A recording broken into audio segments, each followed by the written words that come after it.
sangre, pero esta insulina no es funcional, la estamos rechazando. Y nos viene a dar un aumento, una utilización de glucosa por los tejidos baja y la glucosa en plasma sube. Eso, a grosso modo, es una evolución en forma sencilla de la diabetes.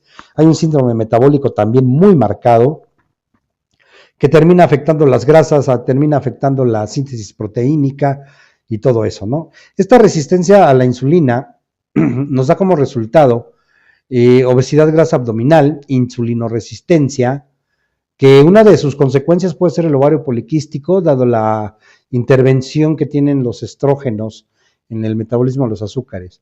La hiperglucemia en ayunas, dislipidemias, que es la famosa, es un nombre bien elegante para mencionar que los triglicéridos se subieron y el colesterol, y como resultado la hipertensión. Y la hipertensión, pues ya saben, nos lleva a la enfermedad cardiovascular en una forma permanente y que en muchos de los casos puede ser peligrosa. Hay menor número de receptores de insulina, ya hay lo que se llaman las anomalías en vías de señalización insulínica.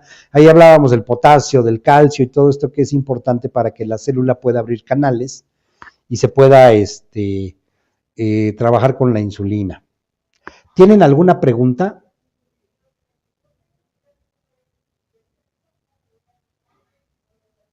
No. Ok, aquí hay unos puntos importantes que quisiera yo manejar con ustedes, dada la importancia y que tenemos pacientes que han estado en esos casos.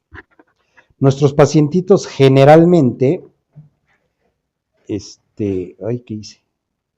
Ahí está.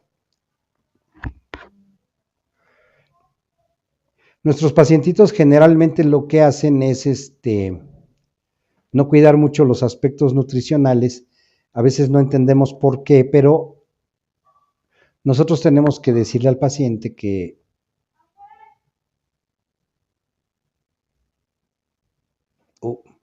ya se me hizo chiquito esto y no lo puedo ampliar. Creí que ya sabía. ¿Cómo le hago Isaac? No me pela la cosa esta. No, no me quiere. No, yo sí la trato bien, lo que pasa es que me estorban unas cosas que salen aquí. Le puse aquí y ya. Es que me estorban las bolitas esas. Esas son muy de Mac, ¿verdad? Ok. Se empequeñeció esto y ya saben que estamos peleados con la tecnología. Ok. Otros factores que pueden producir la resistencia a la insulina, y aquí sí, y tenemos que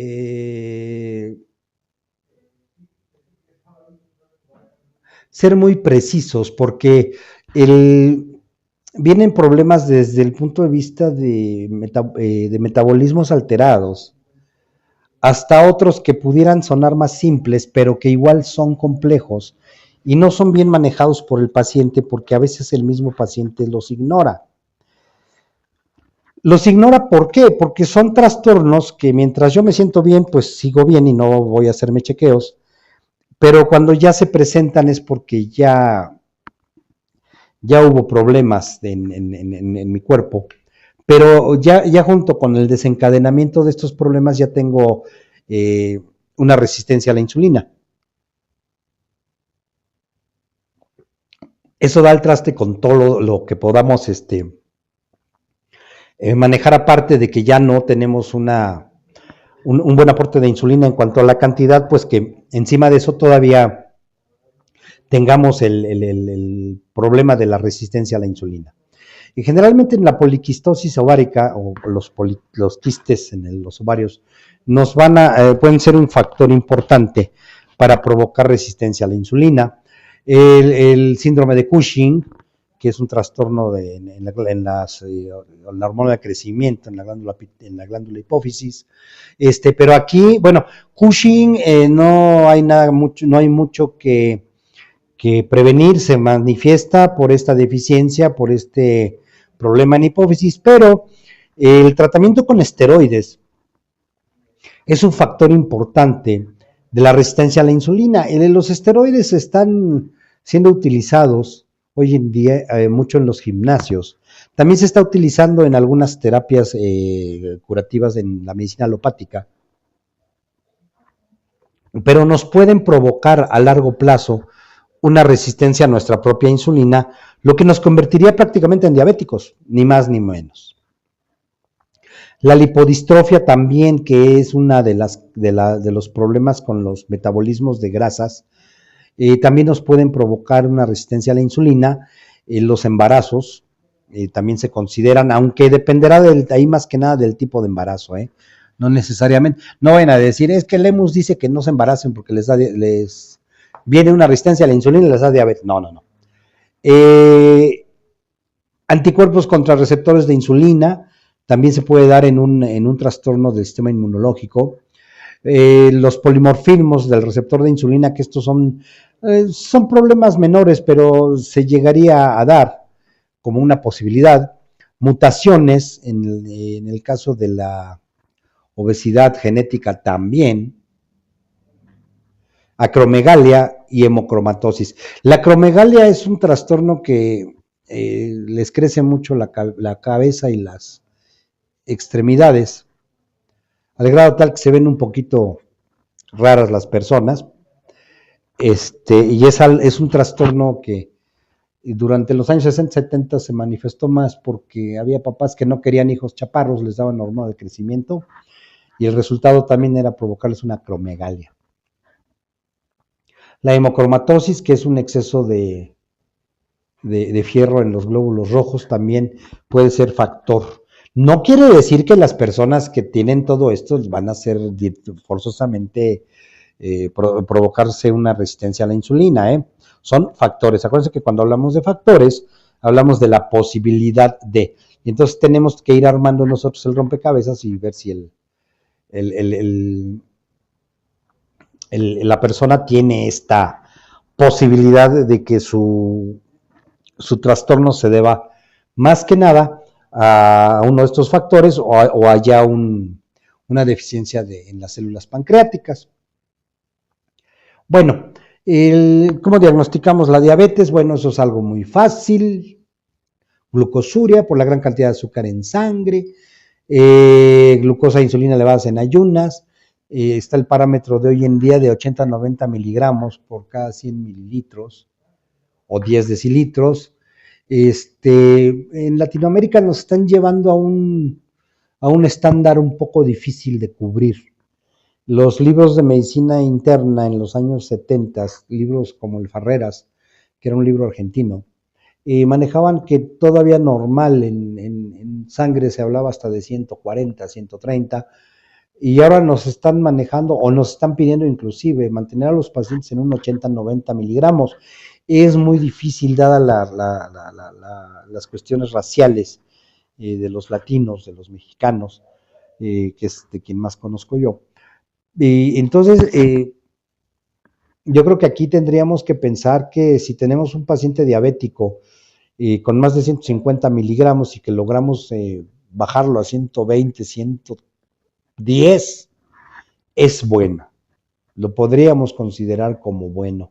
Bajar a un diabético a 80, 90, hoy en día lo veo un poquito difícil. Que una persona se mantenga que no es diabética entre 80 y 90 sí es muy factible, ¿no? Entonces, lo que tenemos que manejar ahora con el paciente es bajarle un poco el límite y decirle, pues no pases de 90. Anteriormente les decíamos que no pasaran de 100, 105. Ahora habrá que decirles, no pases de 90 para poderlos manejar en un rango más o menos interesante. La prueba de tolerancia a la glucosa, el olor del aliento, la acetona y las polifagias, polidipsias, poliurias.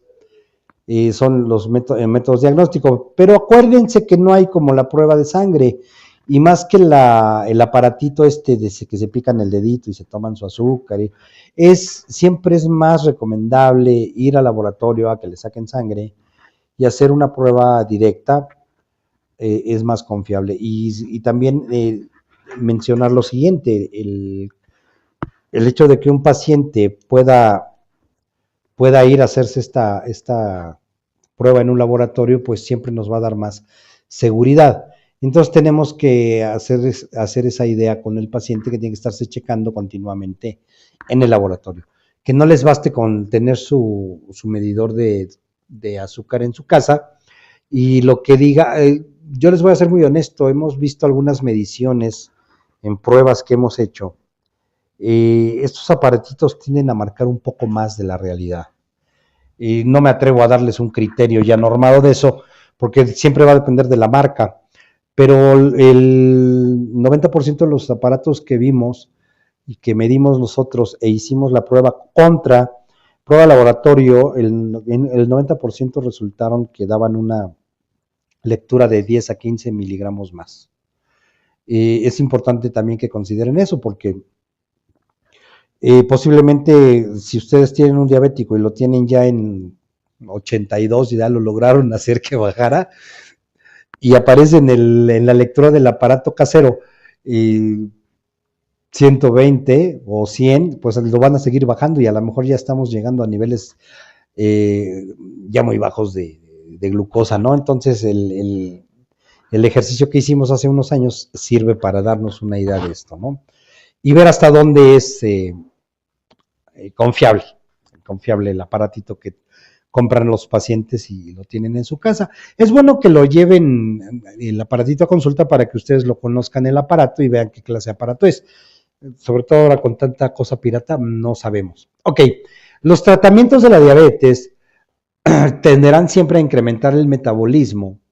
Y por ejemplo, el zinc aquí nos puede ayudar mucho. En el caso de la diabetes tipo 2, la dieta, el ejercicio, se tiene que dar el fármaco. Yo nunca he recomendado retirar la glibenclamida y la metformina porque nos ayuda mucho a que no haya un exceso de azúcar en sangre. Estos medicamentos lo único que hacen es destruir la molécula de azúcar en sangre para bajarla. Lo que tenemos que resolver nosotros realmente es la falta de energía que tiene el paciente en todo su organismo en forma general ante su inadecuada formación de insulina y por tanto a su poca posibilidad de metabolizar los azúcares hasta convertirlos en azúcar. El ejercicio es una de las partes importantes también. Se recomiendan caminatas de 20 a 30 minutos por lo menos, pero no se vale que caminen 20 minutos en la mañana cuando van al transporte público para ir al trabajo, no. Tenemos que pedirle al paciente que dedique esos 20 o 30 minutos exclusivamente a caminar, para que no esté pensando en que se le va a hacer tarde para el trabajo, en que si el jefe lo va a regañar, si va a llegar la secretaria bonita que quiere conquistar, no sé. Entonces es importante que le digan esto a sus pacientes para que ellos tomen, ya sea en la mañana o en la tarde, 20 o 30 minutos de caminata real.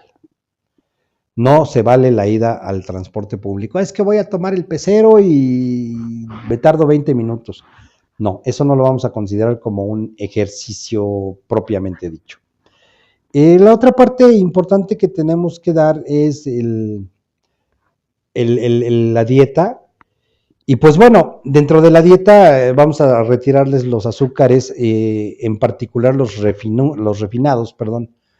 Y estos refinados sí se los tenemos que retirar al máximo posible. Cuando hablamos de refinados, hablamos de harinas blancas, entre las que entra el pan blanco, no bolillo, no telera.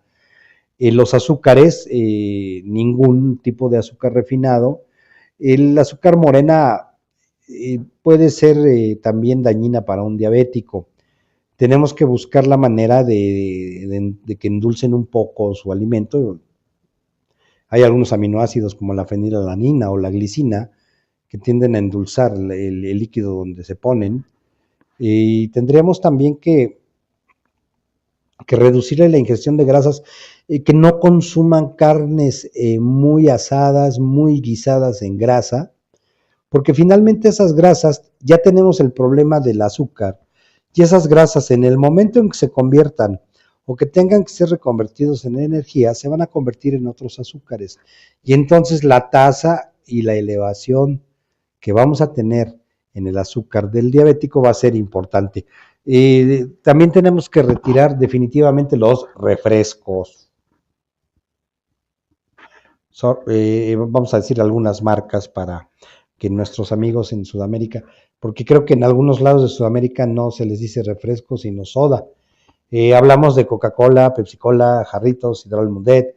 Estos son los que en México le llamamos refrescos y tenemos que suspenderlos definitivamente porque tienen endulzantes sintéticos hechos a base de sustancias químicas que son nocivas pues para cualquier persona, ¿no? Y más para un diabético. Eso sí tenemos que suspenderlos de tajo. No se vale que nuestro paciente nos enteremos que es que tomó 2 cocas en la semana, tenemos que hacerles conciencia para que no tomen nada de estas bebidas. Ahí tenemos 2 problemas con las bebidas de este tipo. Aparte del incremento que podemos provocar en los niveles de azúcar, el agua carbonatada, que es con la que se le da este gas, que es tan rico que provoca este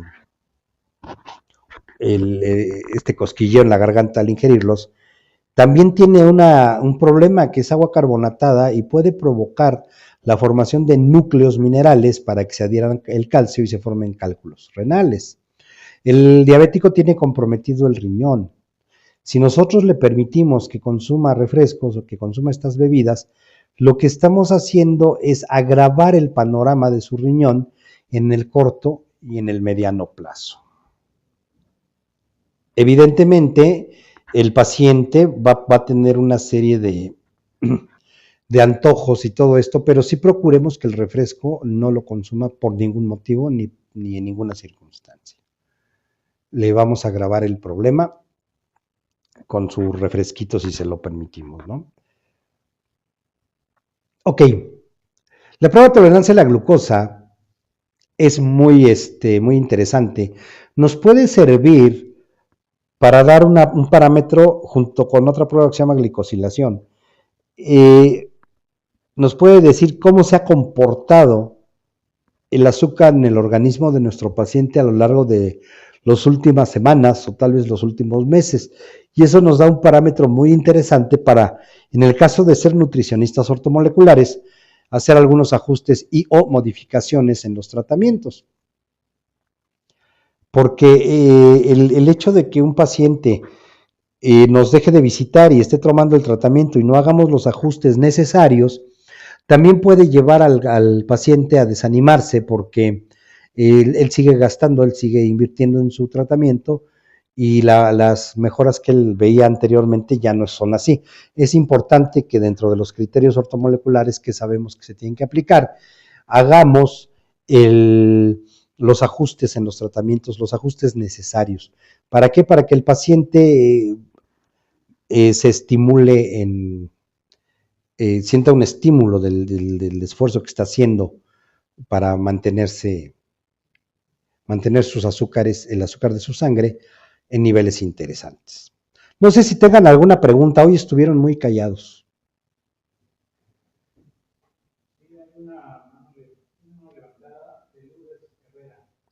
Levantada de Lourdes Herrera.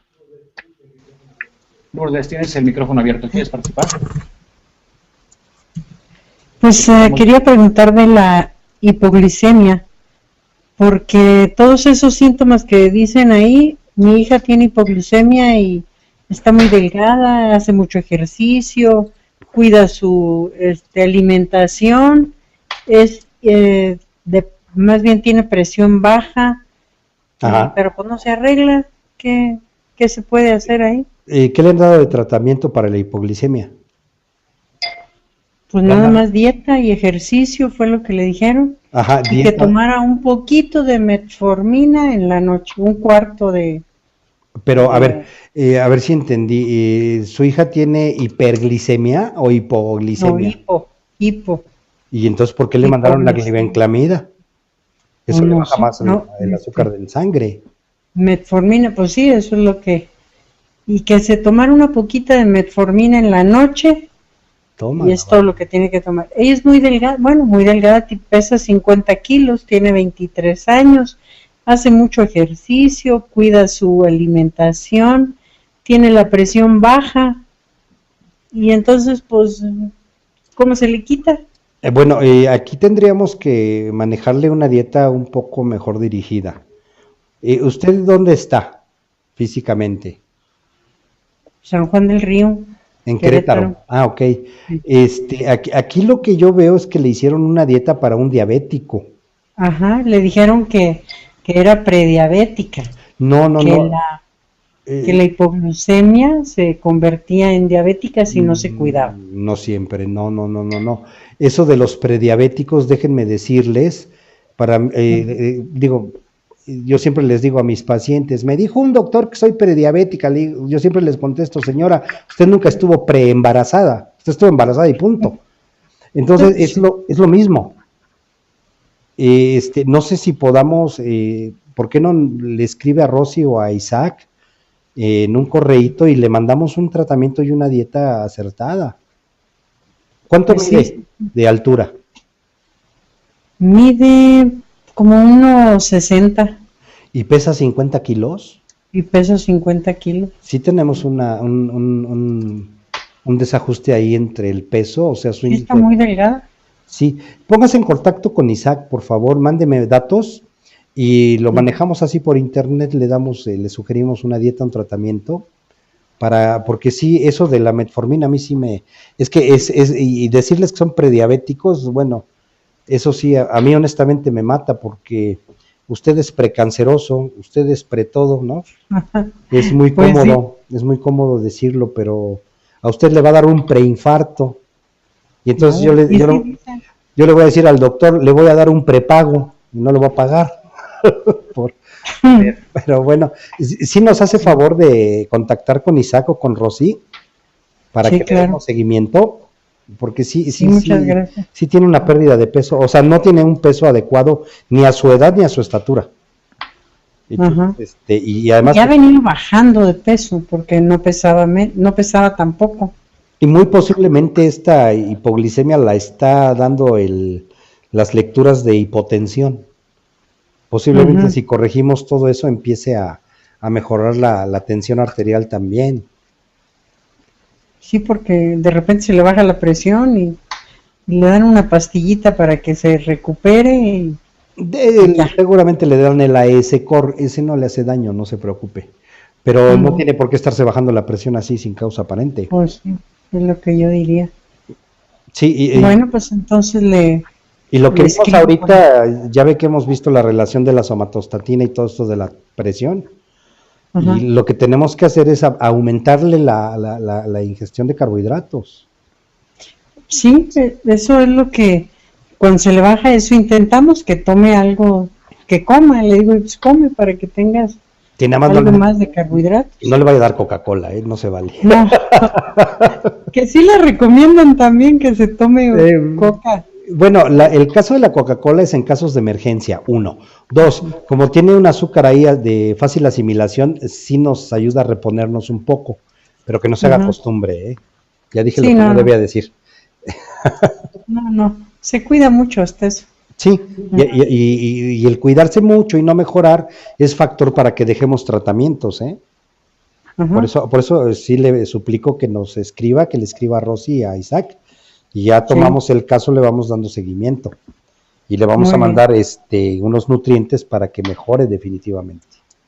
Ok, muchas gracias. Estamos para servirle.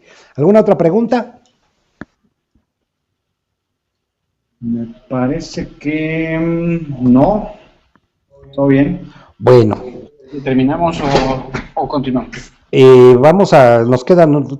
nos falta poquito ya para terminar. Yo creo que como les robé el descanso,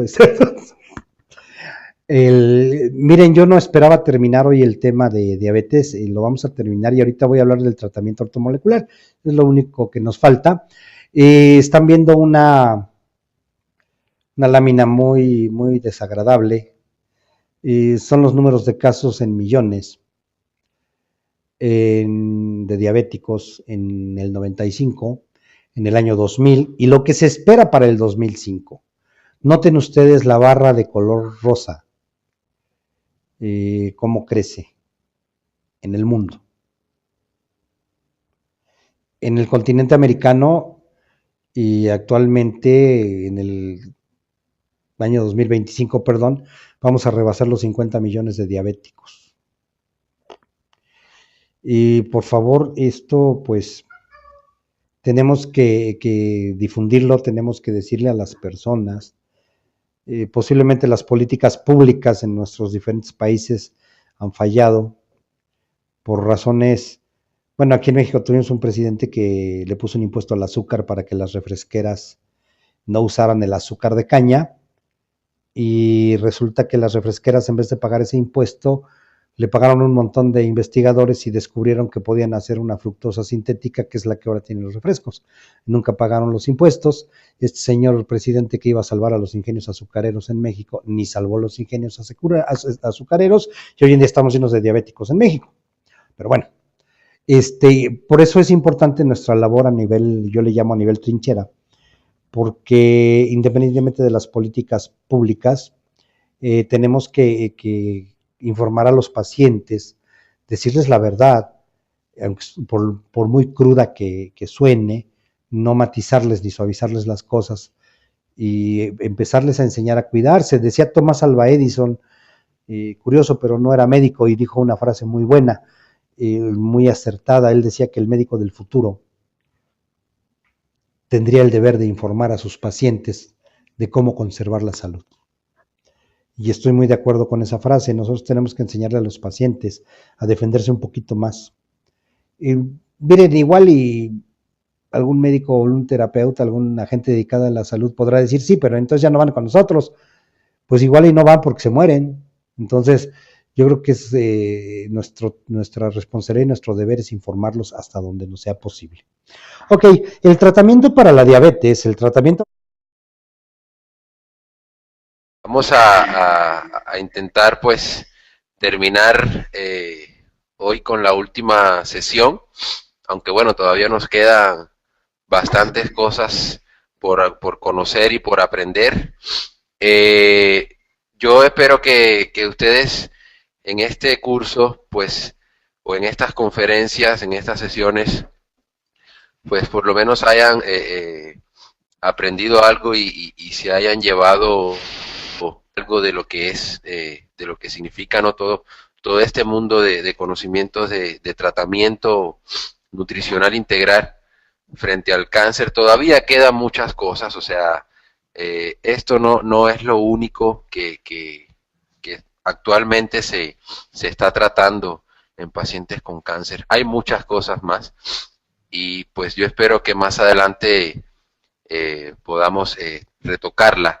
En la clase pasada, en la sesión pasada, estábamos conversando de este señor tan importante actualmente, el doctor Matías Rath, y de todos sus trabajos y de todos los problemas que ha tenido con la industria farmacéutica por proponer y empezar a tratar pacientes con cánceres simplemente con diversas combinaciones de vitaminas y minerales y aminoácidos en dosis ortomoleculares y empezar a tener resultados. Pues este señor se ha metido literalmente en problemas, ¿no? Lo bueno es que no tiene miedo, ¿no? Y ha estado enfrentando todas las acusaciones que se le han hecho y bueno, ya después vamos a hablar un poquito más sobre esto. Yo quisiera empezar proponiendo qué es lo que proponía Rath, o sea, qué es lo que planteaba Rath en cuanto a tratamiento ortomolecular para no, o sea, para ir para eliminar, o sea, para quitarnos un poquito de tiempo, ¿no? Para no demorarnos mucho.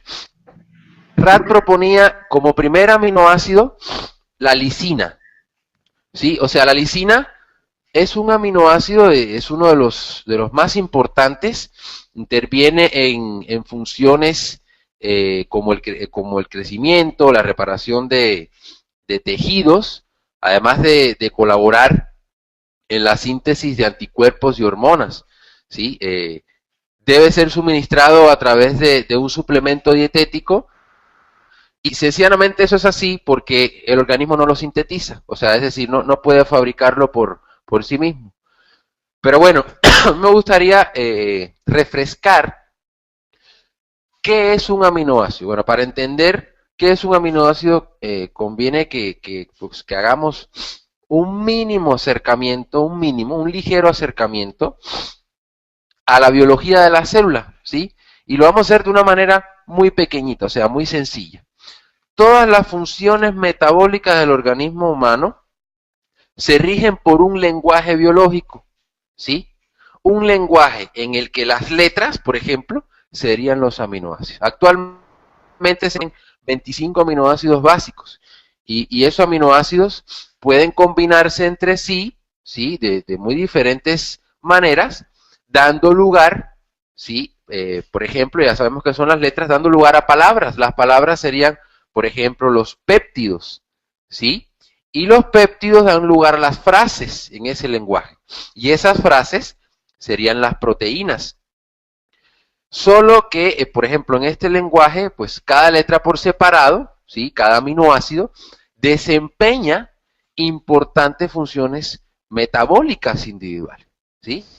Y entonces la lisina es uno de ellos. Cabe añadir que cuando el propio organismo puede sintetizar los aminoácidos, es decir, lo puede producir de otros elementos, se les llama aminoácidos no esenciales.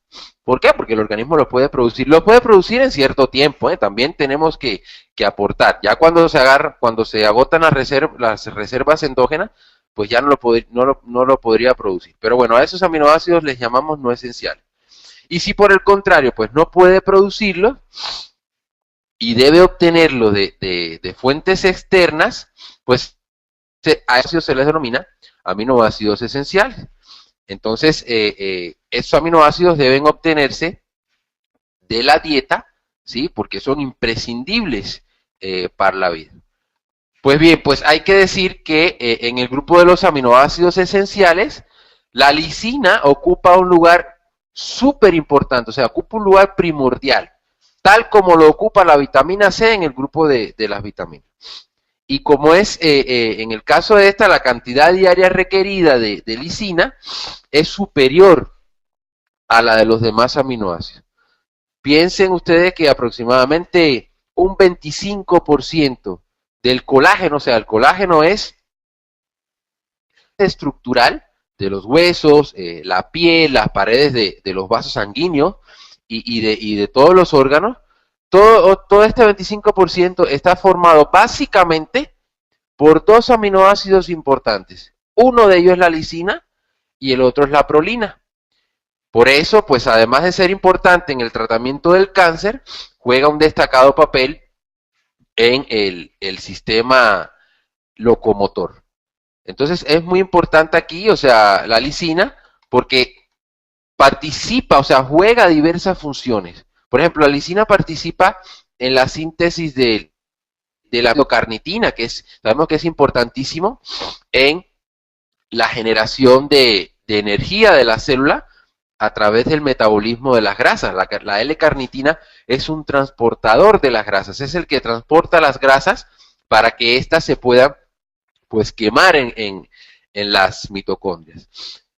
Por consiguiente, es igualmente vital para un óptimo funcionamiento del músculo cardíaco, es decir, que ya nosotros tenemos que empezar, por ejemplo, en las patologías cardiovasculares, en las cardiopatías, ya tenemos que empezar a pensar en la lisina, ¿sí? La lisina colabora en la síntesis de hormona de crecimiento, de ahí a que su carencia, junto a la de otros aminoácidos esenciales, se haya relacionado con cuadros de retrasos, disfunciones cerebrales. De hecho, fíjense, la OMS, ¿sí?, se dignó a considerar la lisina como uno de los aminoácidos críticos para una adecuada nutrición y un desarrollo infantil idóneo. Así que pues nuestros niños, nuestros hijos, nuestros bebés, pues que están creciendo, no podemos dejar de darle lisina.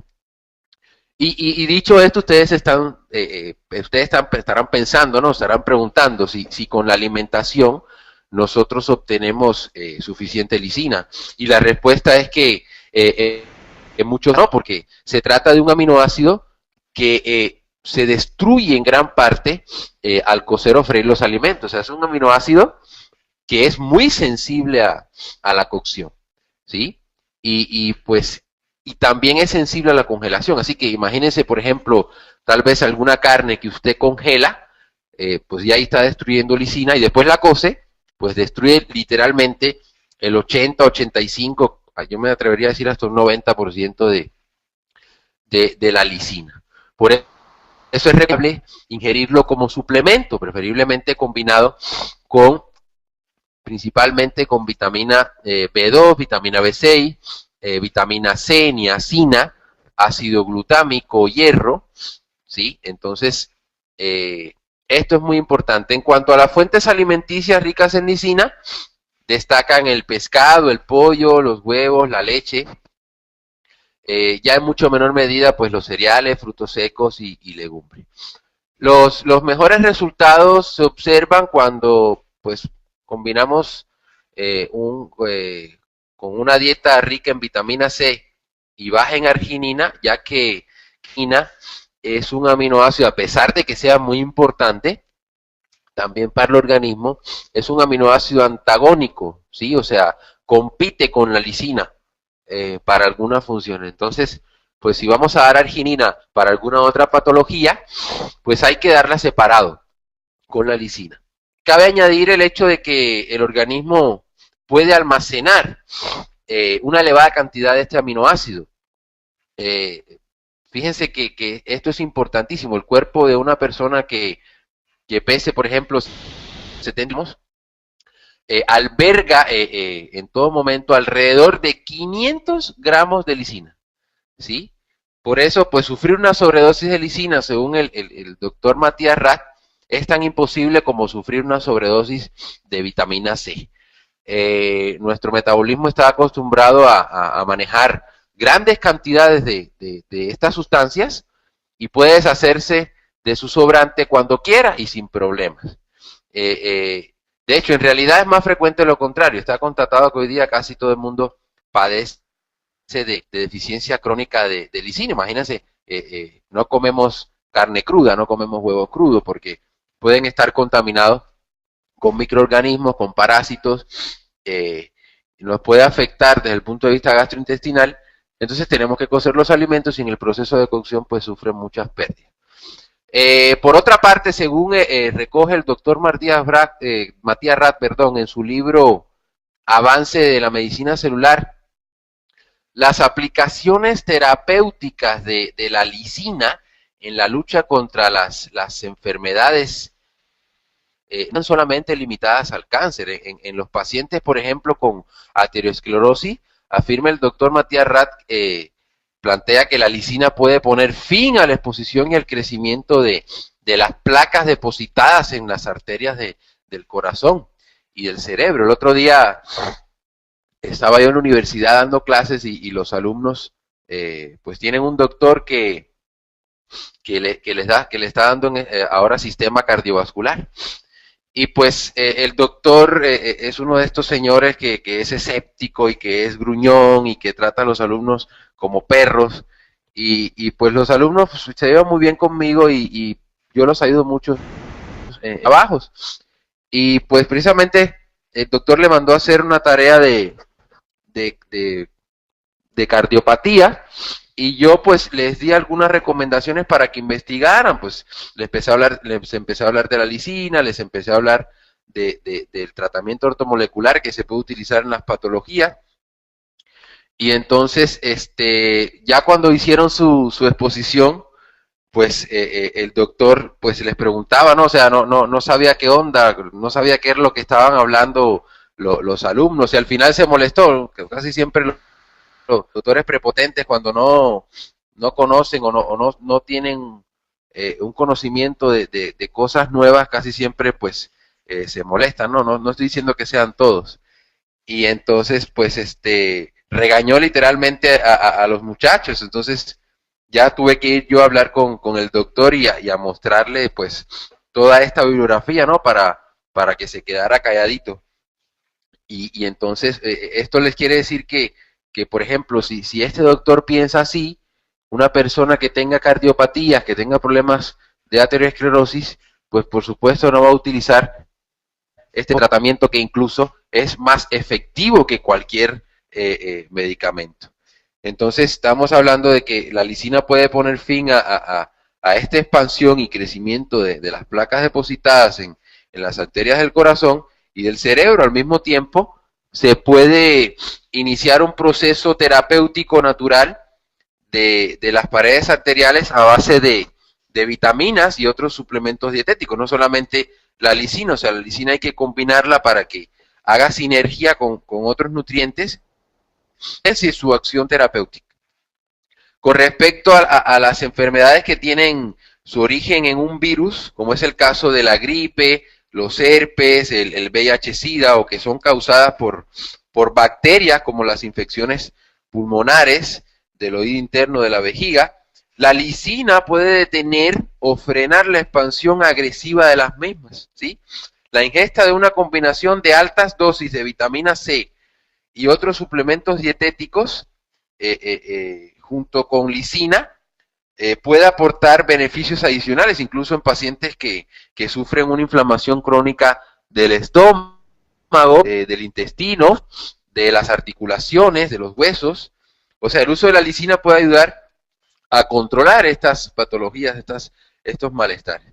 Eso sí, para que el tratamiento de las inflamaciones crónicas resulte eficaz, debe incluir necesariamente elevadas dosis de lisina en combinación con otros nutrientes dietéticos importantes. Yo estoy hablando de 10 gramos de lisina, aproximadamente, ¿sí?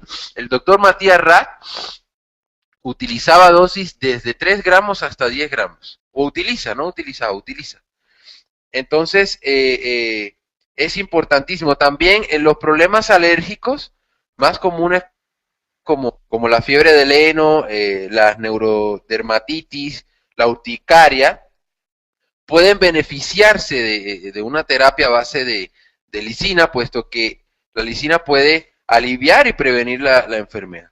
En estos casos, también es recomendable pues combinar la lisina con vitamina C y otros suplementos dietéticos.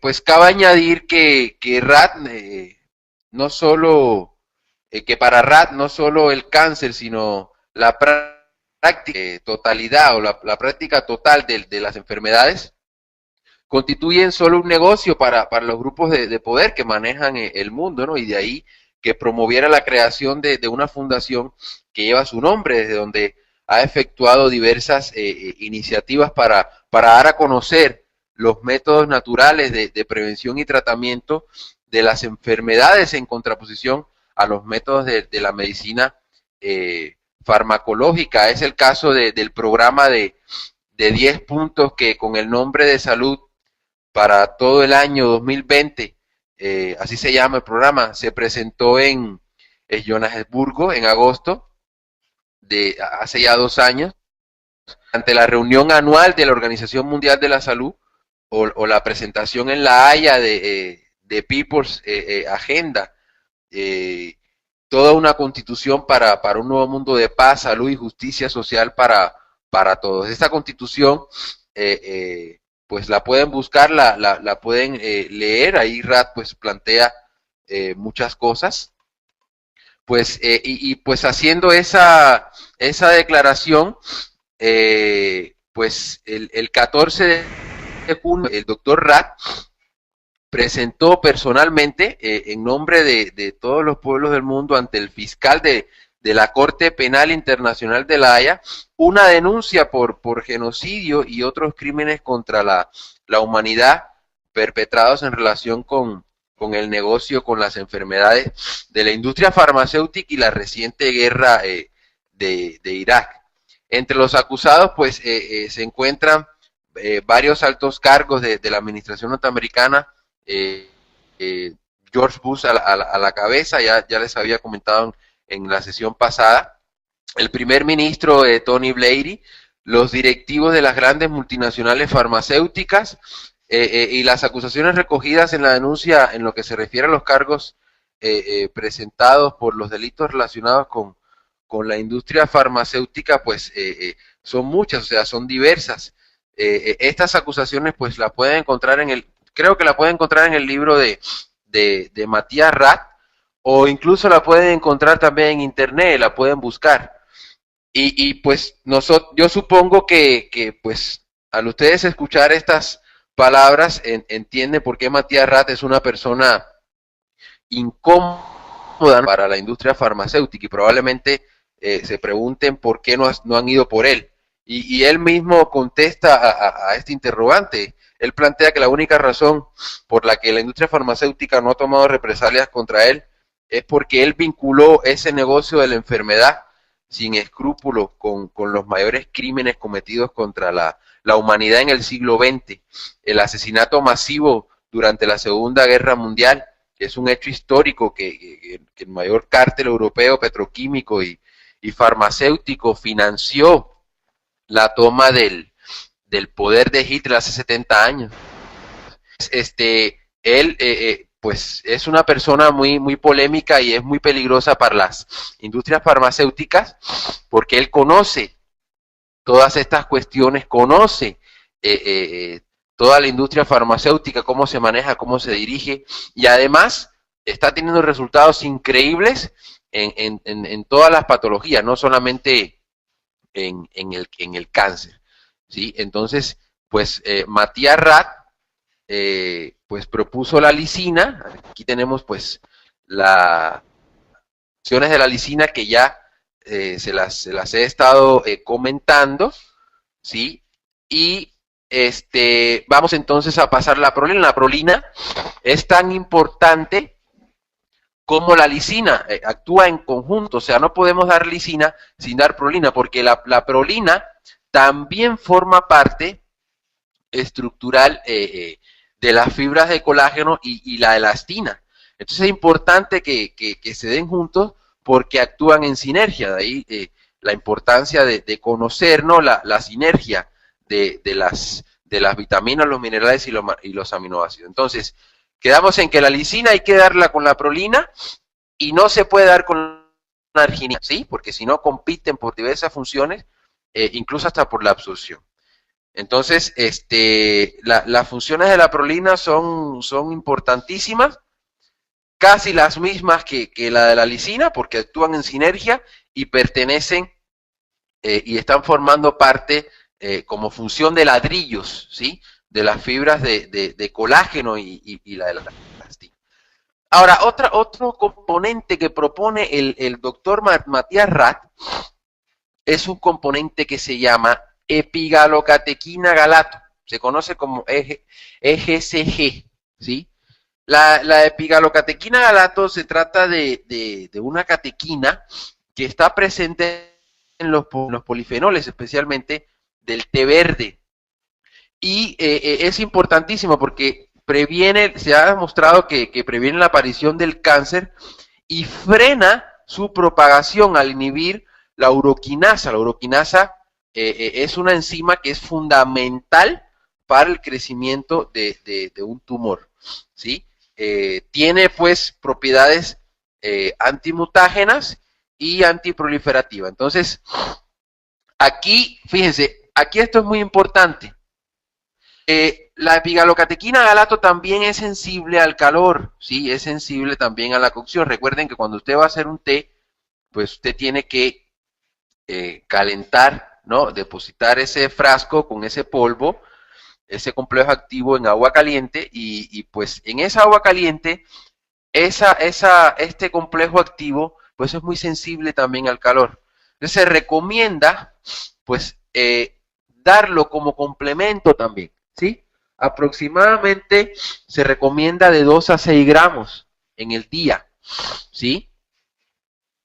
Y entonces se han demostrado resultados impresionantes cuando se combina este componente, esta epigalocatequina galato con la lisina, con la prolina, con la vitamina C, con el complejo B, ¿sí? Entonces, este es muy importante y no podemos dejar de darlo en un paciente con cáncer, cualquiera que sea, ¿sí? Porque todos los cánceres tienen uroquinasa, tienen esta enzima.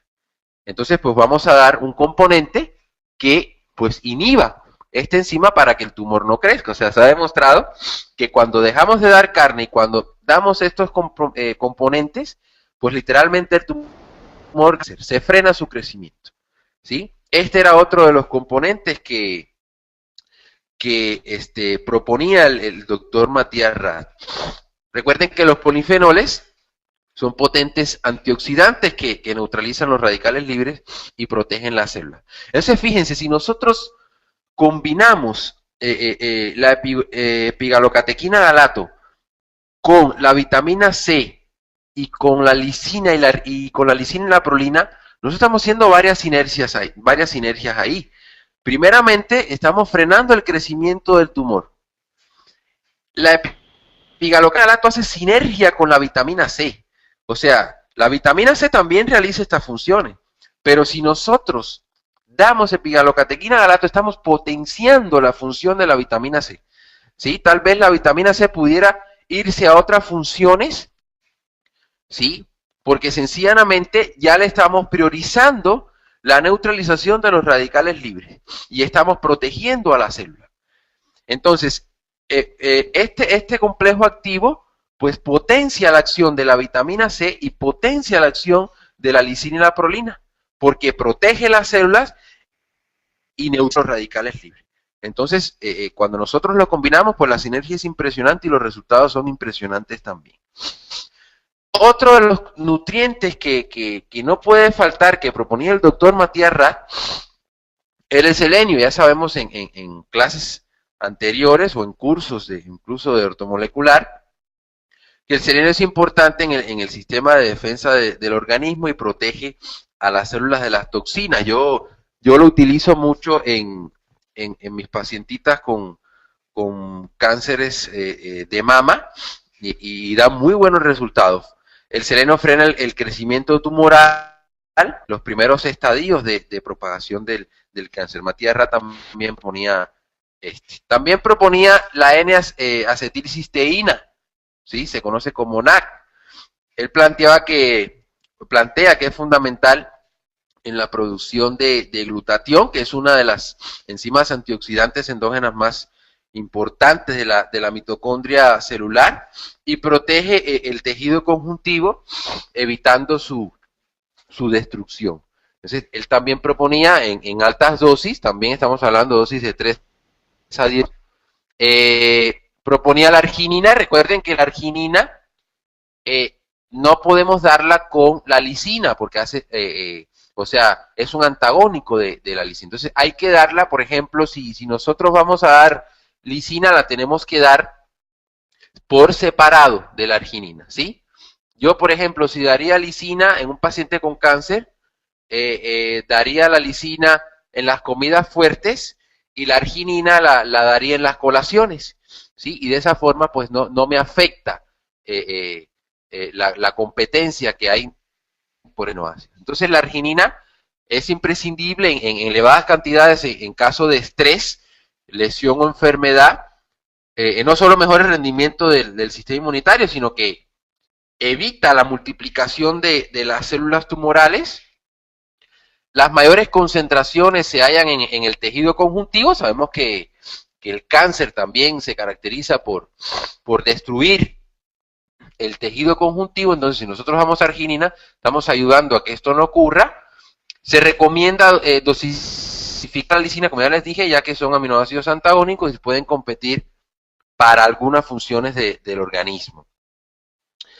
Otro de los nutrientes que plantea el doctor Matías Rath, pues es el cobre, indispensable para numerosas funciones corporales, sobre todo para garantizar una adecuada estructura y estabilidad del tejido conjuntivo. Así que el cobre pudiéramos darlo con la arginina y lo protege también frente a los radicales libres. Entonces, pues el nutriente más importante. No hay mucho que prevenir. Se manifiesta por esta deficiencia, por este problema en hipófisis, pero el tratamiento con esteroides es un factor importante de la resistencia a la insulina. Los esteroides están siendo utilizados hoy en día mucho en los gimnasios. También se está utilizando en algunas terapias curativas en la medicina alopática, pero nos pueden provocar a largo plazo una resistencia a nuestra propia insulina, lo que nos convertiría prácticamente en diabéticos, ni más ni menos. La lipodistrofia también, que es una de los problemas con los metabolismos de grasas, también nos pueden provocar una resistencia a la insulina. Los embarazos también se consideran, aunque dependerá ahí más que nada del tipo de embarazo, no necesariamente. No vayan a decir, es que Lemus dice que no se embaracen porque les viene una resistencia a la insulina y les da diabetes. No. Anticuerpos contra receptores de insulina también se puede dar en un trastorno del sistema inmunológico. Los polimorfismos del receptor de insulina, que estos son problemas menores, pero se llegaría a dar como una posibilidad. Mutaciones, en el caso de la obesidad genética también. Acromegalia y hemocromatosis. La acromegalia es un trastorno que les crece mucho la cabeza y las extremidades, al grado tal que se ven un poquito raras las personas, y es un trastorno que durante los años 60 y 70 se manifestó más porque había papás que no querían hijos chaparros, les daban hormona de crecimiento, y el resultado también era provocarles una acromegalia. La hemocromatosis, que es un exceso de fierro en los glóbulos rojos, también puede ser factor. No quiere decir que las personas que tienen todo esto van a ser forzosamente provocarse una resistencia a la insulina, Son factores. Acuérdense que cuando hablamos de factores, hablamos de la posibilidad de. Y entonces tenemos que ir armando nosotros el rompecabezas y ver si la persona tiene esta posibilidad de que su trastorno se deba más que nada a uno de estos factores o haya una deficiencia en las células pancreáticas. Bueno, ¿cómo diagnosticamos la diabetes? Bueno, eso es algo muy fácil. Glucosuria por la gran cantidad de azúcar en sangre, glucosa e insulina elevadas en ayunas. Está el parámetro de hoy en día de 80 a 90 miligramos.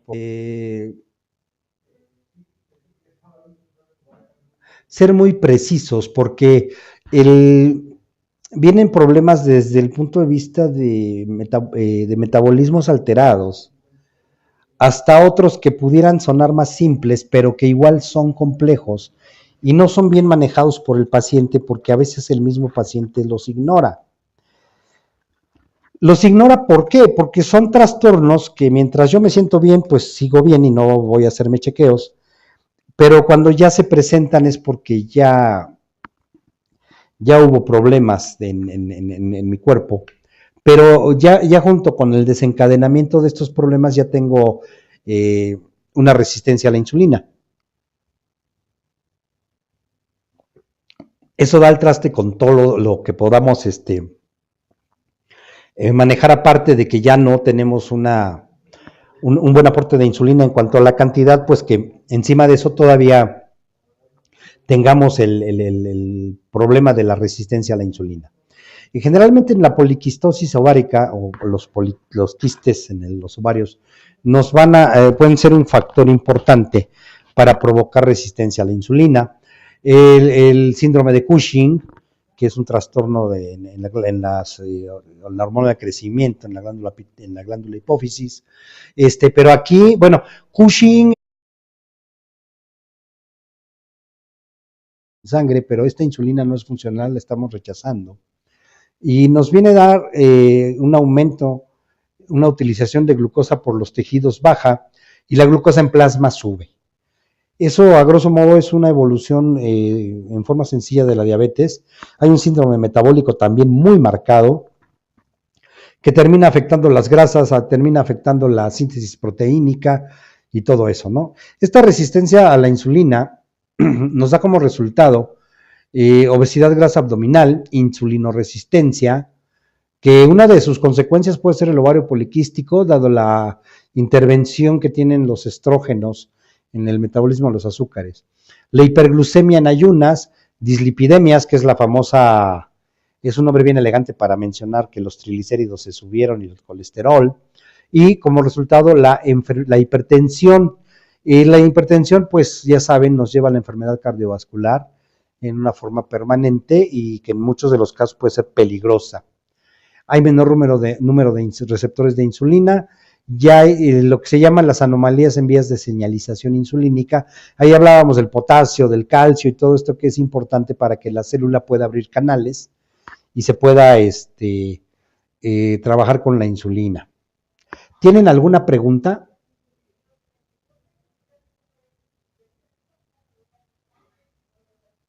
No. Ok, aquí hay unos puntos importantes que quisiera yo manejar con ustedes, dada la importancia y que tenemos pacientes que han estado en esos casos. Nuestros pacientitos generalmente, ay, ¿qué hice? Ahí está.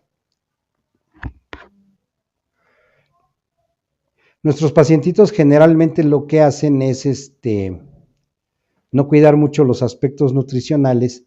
A veces no entendemos por qué, pero nosotros tenemos que decirle al paciente que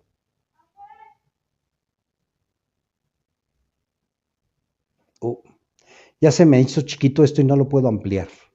Creí que ya sabía. ¿Cómo le hago Isaac? No me pela la cosa esta. No me quiere. No, yo sí la trato bien, lo que pasa es que me estorban unas cosas que salen aquí. Le puse aquí y ya. Es que me estorban las bolitas esas. Esas son muy de Mac, ¿verdad? Ok. Se empequeñeció esto y ya saben que estamos peleados con la tecnología. Ok. Otros factores que pueden producir la resistencia a la insulina, y aquí sí, y tenemos que